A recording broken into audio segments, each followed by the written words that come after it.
All right, welcome in everybody to Let Grant Cook, where Grant Cook breaks down offensive line. So the thing is, the theme all week, we've already said it. We're going to take a look at the things that we believe if we pay attention to when it comes to Tennessee, we could give ourselves a shot. But, this is going to be the ultimate scouting week and the bye week. Tennessee, once again, really hate that they didn't play last week. They're coming off a bye week as well. But, Grant, they've been putting up points. So we're going to take a look at the offense and maybe some areas that you think if Arkansas's brushed up on, we can give our defense a shot to potentially do something to try to slow them down. But it's going to be a tall task. Yeah, I think anyone that's watched college football this year has seen the amount of points that Tennessee puts up, and it's tremendous. I think 72 or 77 points in their first game, and they've been averaging pretty much 40 points outside of maybe one game this season. They played some pretty good teams, Georgia being one of them that we'll take a look at here in this breakdown. But yeah, we've got to get it strapped up and ready to roll if we're going to beat Tennessee. They have a tremendous offense. Defense is pretty good as well, but we kind of wanted to break it down a little bit different this week, take a look at Tennessee to see how can the defense of Arkansas play better or have a chance to give Arkansas a chance to win it.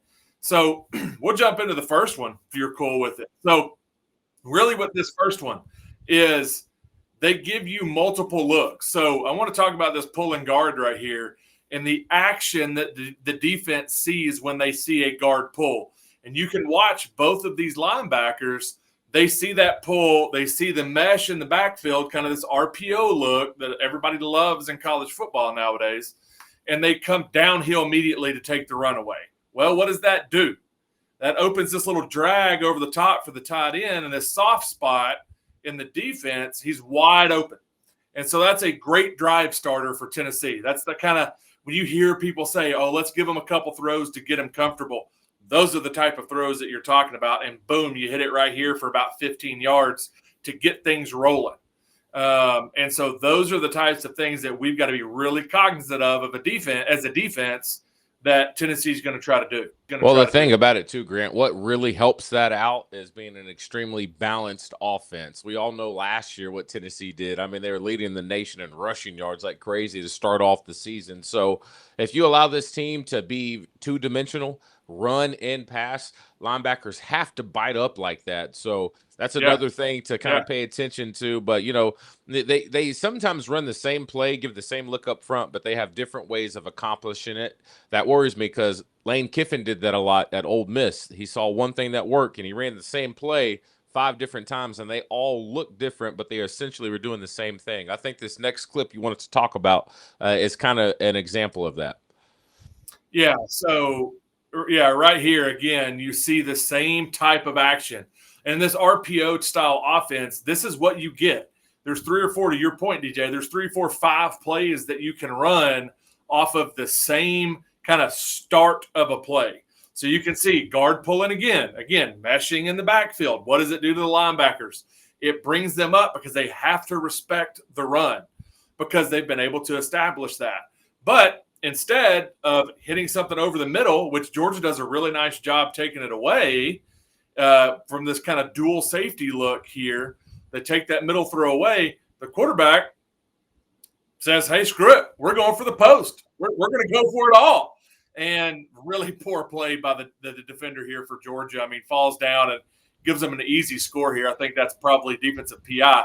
This is kind of a different look. You can see, so Georgia says, all right, we see you. You hit the tight end over. Now you're going to try to use the slot. Well, hey, we're going to take that away.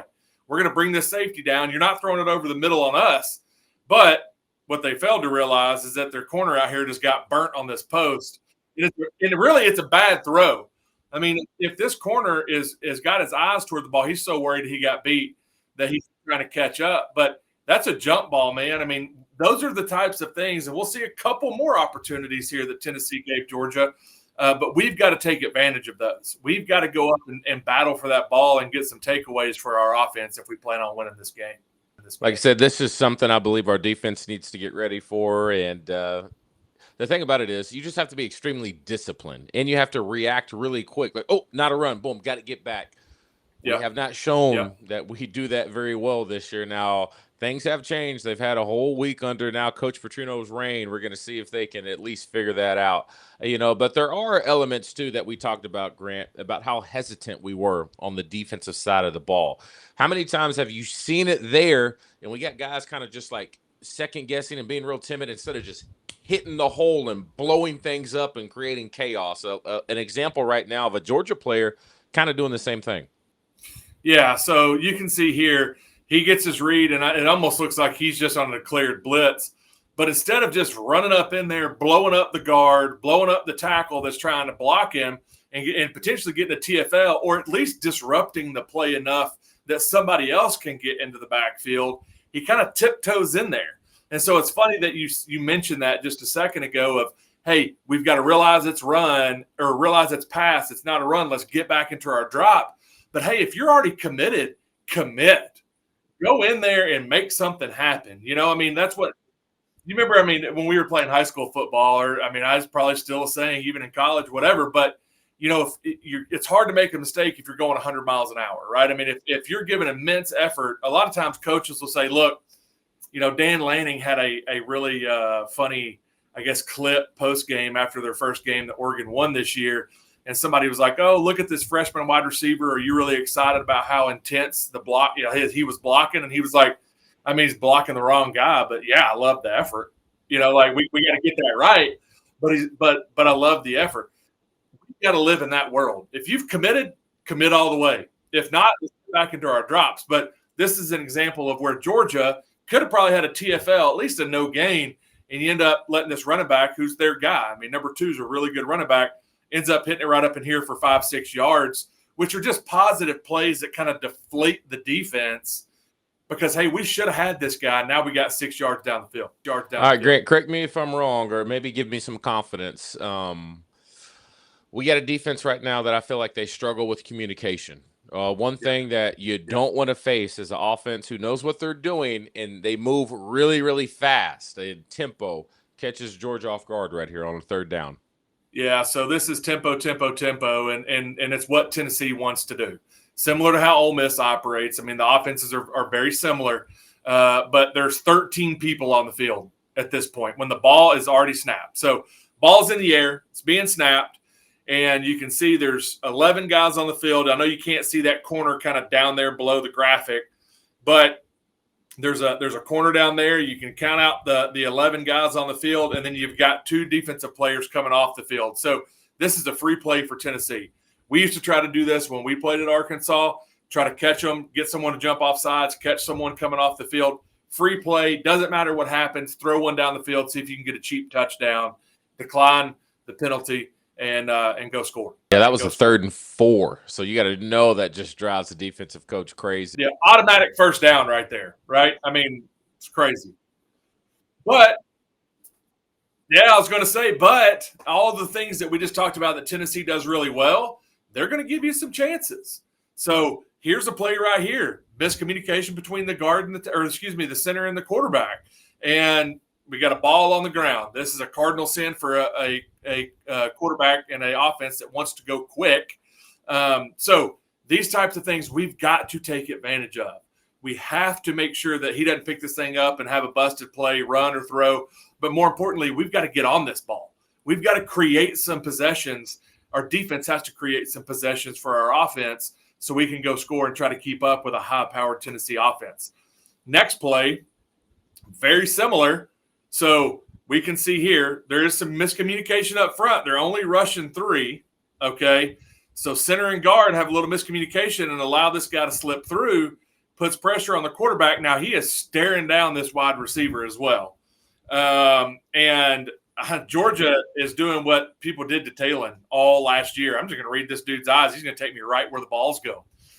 So he lets it rip. And these are the types of plays, again, I think these are back-to-back almost, where we've got to come up with that. We either got to get on that fumble or we've got to pick that thing off. Now, we got to run tip drill here. If 5 doesn't touch it, somebody's got to be in the area to go pick this thing off. And so those are a couple of things, man. Tennessee, really, really talented group, really talented on offense, great defense. Obviously, we've seen how many points they've put up this year, but they're going to give you some opportunities. And for us and Coach Petrino talking this week, We got to get back to the basics. We got to get in a good stance. We got to be where we're supposed to be. Our eyes are where they're supposed to be. We got to block and tackle and do all the little things the right way. It starts this week. And so we'll see what the last couple of weeks of practice and the change and kind of the vibe around the facility, if they're going to be able to pay dividends for us. I got to ask you, Grant, heading into this game, one, playing at Tennessee is a monster in itself. I mean, over 100+ thousand people. But you as an offensive lineman, when you go through and watch tape on guys you're going against, you look at what talent they bring to the table, what are their physical attributes, but then you also look at the scheme of your preparation. Would that change knowing that Coach Pittman's been fired, Coach Ricino's coming in, and that coach and their defensive coordinators all got let go? How do you prepare for a team when you really don't know what to expect when the scheme is coming, you as an offensive lineman? Yeah, so I think from that perspective, maybe the scheme changes a little bit. And so maybe the last 5 weeks are kind of washed away to a certain degree. But I would really look at the individuals. Who are the guys that the two deep on the defensive line that I will see lined up across me? What are their tendencies? How do they like to line up? If they do blitz, do they have one hand down or the other hand down? What are their go-to moves? Do they bull rush? What's their secondary? What do they like to get to if the bull rush doesn't work?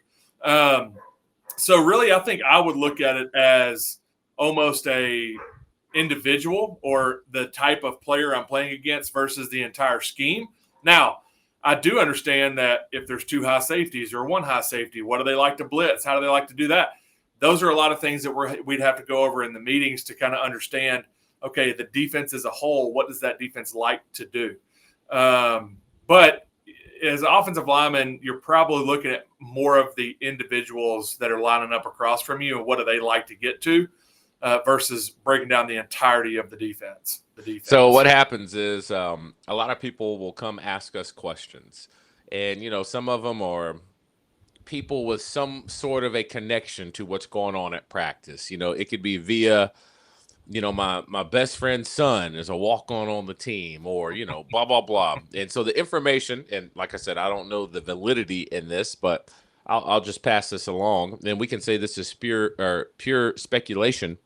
But I heard that Coach Petrino really is throwing out all these elaborate schemes and just sticking to a base type 4 things that they're going to do on defense, just maybe 4 little options, but dress it up to make it look somewhat different. But the key word I heard a lot is just we got to make it simple.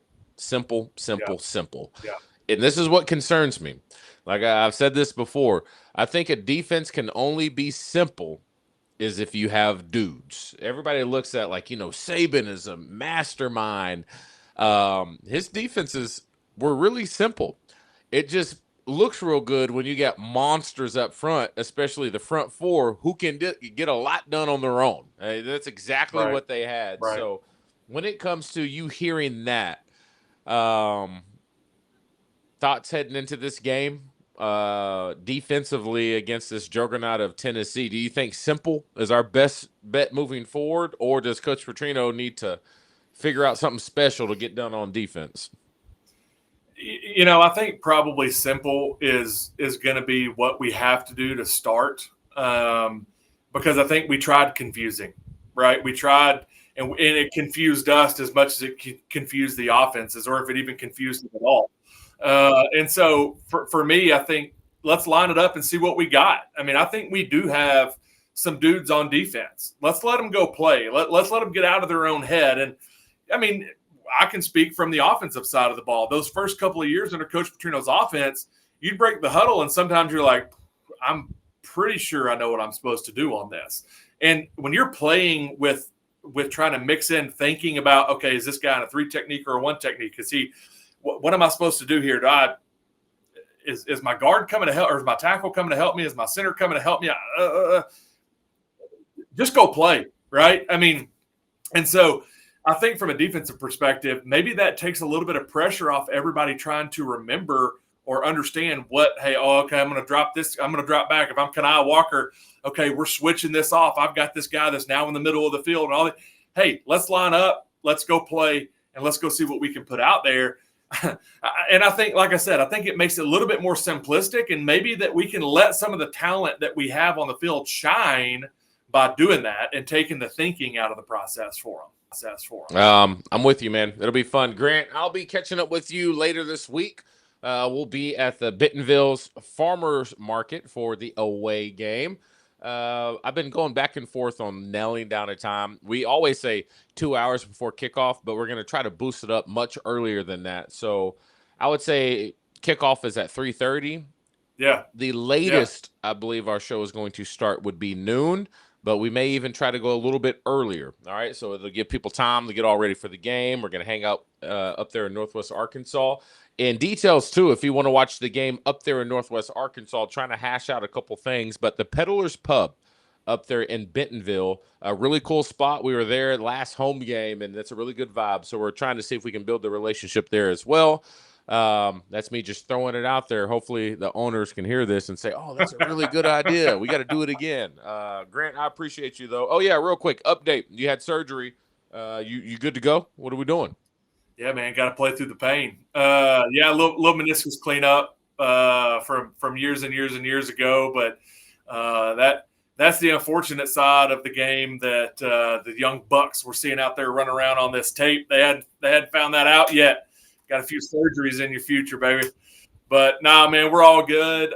We'll be ready to rock and roll by next Saturday for sure for the live show. We'll get it squared away. So, Grant, I like it, man. I appreciate you. Have a good one. All right. Thanks, everyone.